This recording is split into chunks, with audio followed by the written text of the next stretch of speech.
Bonjour à tous, Turbule TV est actuellement ici même en plein match de la SF2 R2 qui joue pour un titre et une montée en R1. Donc je vous donne rendez-vous ici même pour voir le score final et l'avis des joueuses et des coachs.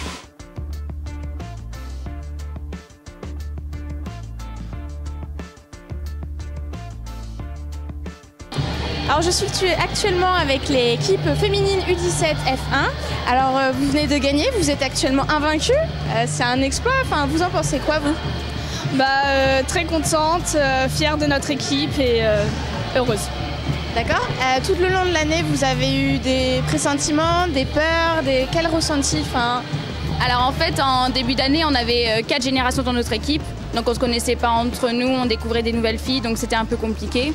Et puis après, au fil de l'année, avec le coach et les joueuses, ça a super bien marché. Du coup, notre équipe en deuxième phase était bien, on était toutes coordonnées, donc c'était bien. D'accord. Et vous pensez aller faire quoi l'an prochain? Continuer vers une autre victoire, être toujours dans la même équipe avec le même coach ou partir vers d'autres horizons? Alors nous deux, on part à Étré pour certaines filles avec toujours le même coach. Et tenter de jouer en cadette R1 ou R2.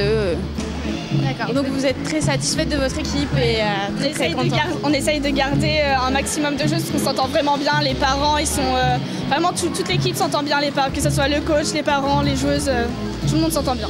D'accord, super et félicitations les filles. Merci. Nous sommes actuellement à la compagnie de monsieur Ludo Jean, qui est coach de l'équipe U17 F1. Donc vous êtes actuellement invaincu. Quel est votre ressenti pour vos joueuses, votre équipe? Alors on est invaincu sur la deuxième phase, puisque en première phase de mémoire nous avons dû perdre 2 matchs je crois, 2 ou 3 matchs, ça n'a pas beaucoup d'importance. Le ressenti c'est d'un travail quand même abouti, parce que j'y suis depuis 4 ans pour certaines sur ce groupe. Et que finalement vous avez pu aujourd'hui remarquer que j'ai pas fait grand chose parce que c'est un vrai collectif. C'est des filles qui sont généreuses dans l'effort, généreuses dans le partage du ballon. Il n'y a pas de star en fait dans cette équipe. Et au fur et à mesure des années, elles ont construit une mentalité en fait. Et les filles qui arrivent dans ce groupe et qui n'ont pas forcément cette mentalité au départ, finalement, elles se fondent dans le collectif tout pareil, puisque cette année on a fait tourner 14 filles en U17. Et finalement les 14, quand on fait des changements, des rotations, finalement ont le même état d'esprit. Donc je suis très satisfait du travail accompli sur ce groupe-là. Et comment vous avez fait pour réussir à monter aussi haut, avoir par exemple une victoire 74-26 Il y a la qualité intrinsèque des joueuses déjà. L'entraîneur il y est pour beaucoup dans le don de soi, dans l'état d'esprit, dans beaucoup de choses comme ça. Après, il y a des filles qui elles sortent pratiquement toutes de l'option basket. Franck Padovani est quelqu'un qui fait un énorme travail, on le sait tous. On a travaillé en collaboration, lui et moi, sur le même groupe pendant 4 ans.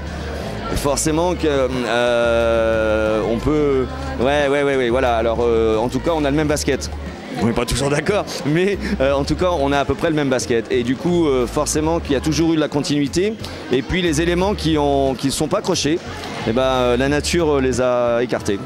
Tout simplement, c'est pas toujours drôle, mais la nature les écarte, le groupe les écarte naturellement en fait par leur état d'esprit.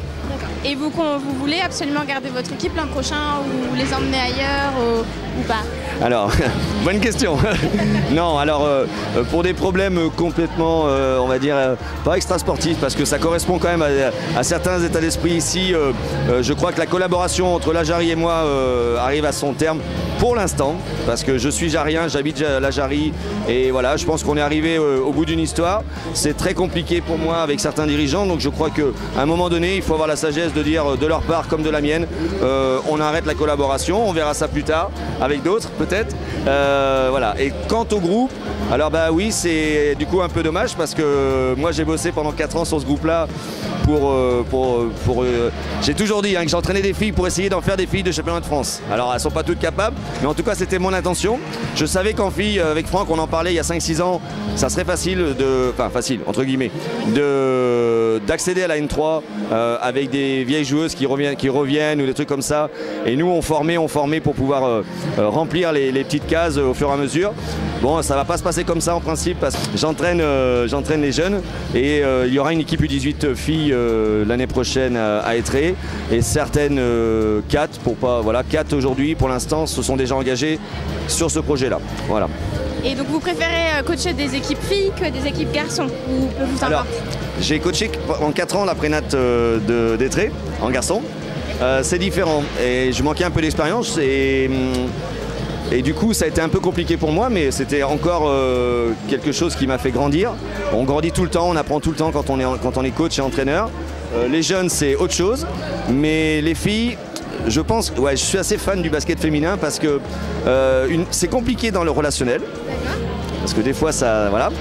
Mais quand un coach arrive à avoir, pas la main, mais en tout cas, les avoir bien autour de soi et on peut leur demander ce qu'on veut.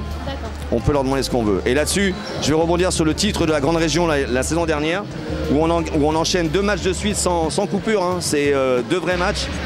Et on a été là chercher cette victoire parce que je leur ai demandé, elles ont fini les 3 quarts en pleurant tellement elles ont tout donné à l'image de Lali Denéchaud qui était notre capitaine qui a fait toute la deuxième mi-temps en pleurant tellement elle était morte mais on n'a rien lâché et on rapporte ce titre l'année dernière au club, c'est une première en Poitou-Charentes parce que voilà les filles ouais, au niveau du mental, voilà. Et puis un peu ce côté un peu basket léché où on essaie de s'appliquer. Il y a pas de, c'est rare les stars en filles. Elles partagent beaucoup plus. Et moi, je suis quelqu'un qui aime partager. J'aime partager avec les entraîneurs, j'aime partager avec les joueurs, les joueuses. Et les filles partagent le ballon. Et voilà, les garçons, il y a toujours un Zorro qui va vouloir sortir des consignes et tout ça. Alors que les filles sont un peu plus scolaires en tout cas. Voilà. Bah, merci beaucoup et en espérant vous revoir bientôt. Bah, je serai toujours dans la région, je suis à Étré, je ne sais pas ce que je ferai avec ce nouveau groupe, à moi de retravailler, de refaire un travail d'adaptation et d'intégration et puis en même temps je serai sur la pré-nationale de Choré donc ouais, j'ai de quoi m'occuper encore un peu.